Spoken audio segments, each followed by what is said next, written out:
Mikaela, what's your second question? Okay, what do you recommend young people do to get involved in the change of the region?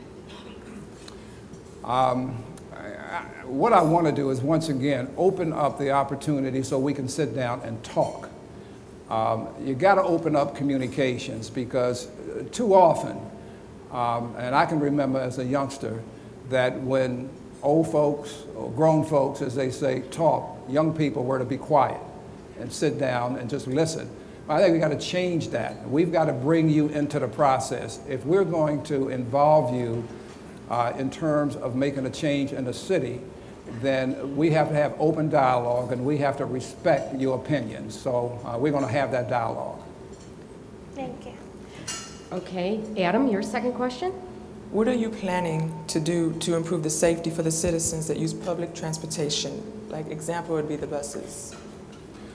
One of the things that happened historically in the not so long past, we had the Wayne County Sheriff Department, quite frankly, riding the buses, and they were the protectors.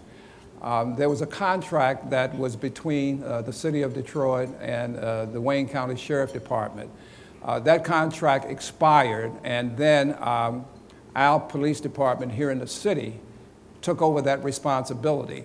But because we don't have enough police officers, I think we need to open our minds up and think again, is that the best use of our people, our police riding the bus?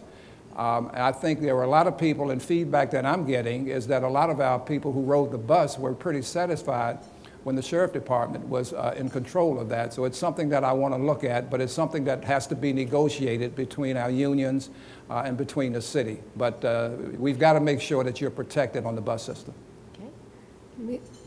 Who's up next with a question from the floor? Mikaela? Okay, what can a not yet organized block do to stop the demolition of a newly renovated home when another on the same block should be demolished?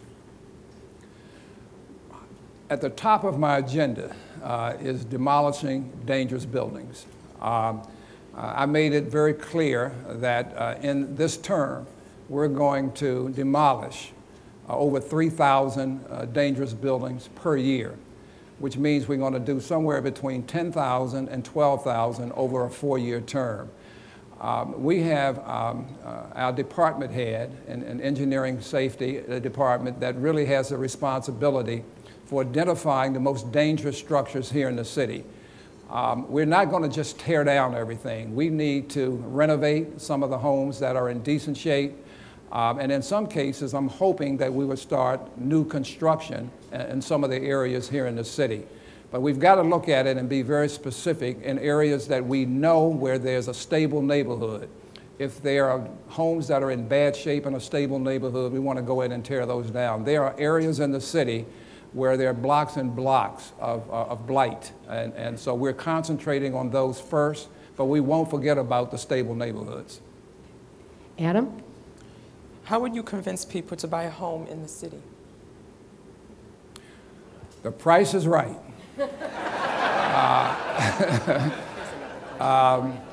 The real estate prices in the city of Detroit, and not just Detroit, this whole southeastern area in the state of Michigan, the value of real estate has gone down dramatically. So the price for whether it's raw land or whether they're homes that are vacant, we need to sit down and start having some discussion with the banking industry, the financial industry, with the insurance industry, those folks who own a lot of these homes today, and figure out how we can come to a collaborative agreement to get people to move back into the city of Detroit, move out some of the really distressed neighborhoods and move them back into some of the homes that are in a little better neighborhoods. So I think from a pricing and valuation standpoint, meeting and sitting down with the financial institutions is the next step for us.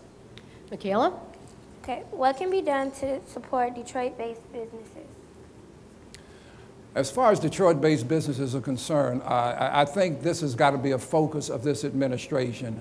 There are a lot of people that talk about, encouraging businesses and people who don't live here to come here.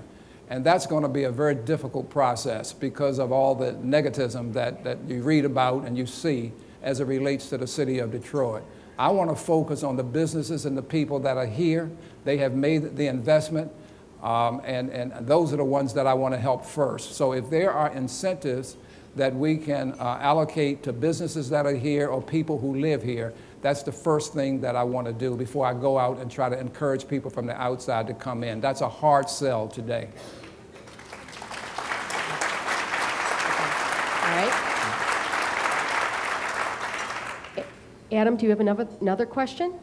Is there an effort to engage, rank, and file city employees in the changes city government needs to make? It started at the top, and I think I'm very fortunate because contrary to popular belief, and even I was guilty of this before I came into this position, that we looked at people in city government from a leadership standpoint that weren't capable. That, you know, you're a government worker, you're a city worker, you're lazy, you really don't know what you're doing, you're not prepared. You know, I heard all of that before I went into office. Now that I'm there, I would tell you I'm very fortunate to have inherited some very capable people. And I've gone to the outside and brought some people in with me. And I tell you, I think the management team that I have today can compare, even though we are a public entity, they can compare with their skill sets, with their competitiveness. They can compare with a lot of business people over in the private sector. So at the top, meaning my leadership team, I'm very, very pleased with. But we've got over 11,000 employees in the city of Detroit. And as you move down into the organization, there's a lot of work that need to be done. People need to be trained, people need to be re-educated, and people are doing things today that they did 20 or 25 years ago, and it doesn't work today.